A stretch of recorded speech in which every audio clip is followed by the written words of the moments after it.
Jadi Nabi itu membuat ketat fikih sholat, bukan ingin membebani kita supaya rumit sholatnya, bukan. Tapi persoalannya, Nabi menginginkan setiap umatnya mendapatkan 5 keistimewaan ini. Jangan sampai ada umat Nabi nggak dapetin satu di antara yang 5 ini.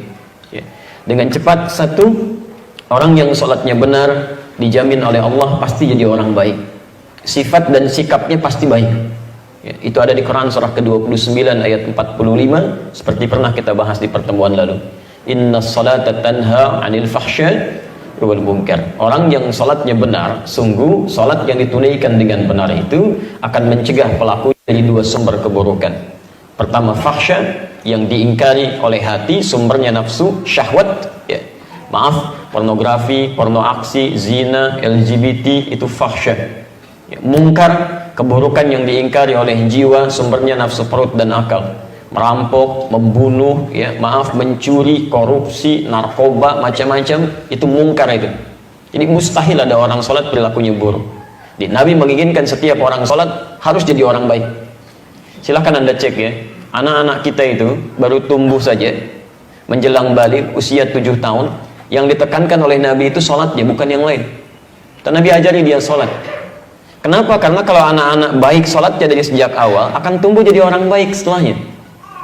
Saya ingin sampaikan pesan nih, agak unik sekarang ya. Kalau dulu orang fokus pada sholat nih, sekarang saya agak bingung, anak-anak TK udah diajarin manasik gitu kan. Insya Allah, fokus dulu pada sholatnya gitu kan. Tidak salah memang, cuman fokus pada yang utama gitu. Sholat pada belum baik, masuk ke masjid langkahnya sudah salah, diajarin manasik gitu kan. Tapi memang tidak keliru, tidak, cuma ada prioritas yang harus kemudian jadi patokan di situ. Tapi yang kedua, orang yang sholatnya benar, itu hatinya cenderung tenang. Cenderung tenang. Ada di Quran surah ke-20 ayat ke-14, ditafsir di Quran surah ke-13 ayat ke-28. Kita sudah bacakan.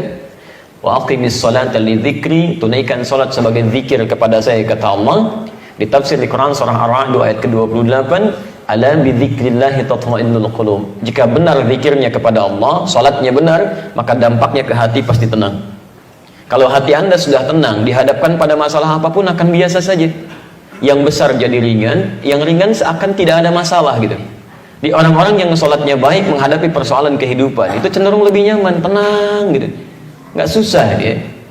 Itu poinnya. Yang ketiga, orang kalau sholatnya benar dijamin langsung oleh Quran, seperti pernah kita bahas kemarin ya, Allah akan jamin kemudahan hidupnya, bahkan rezekinya.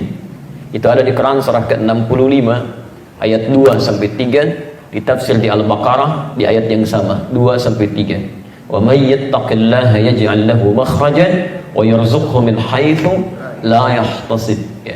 Siapa yang bisa meningkatkan takwanya kepada Allah Subhanahu wa taala, takwanya tinggi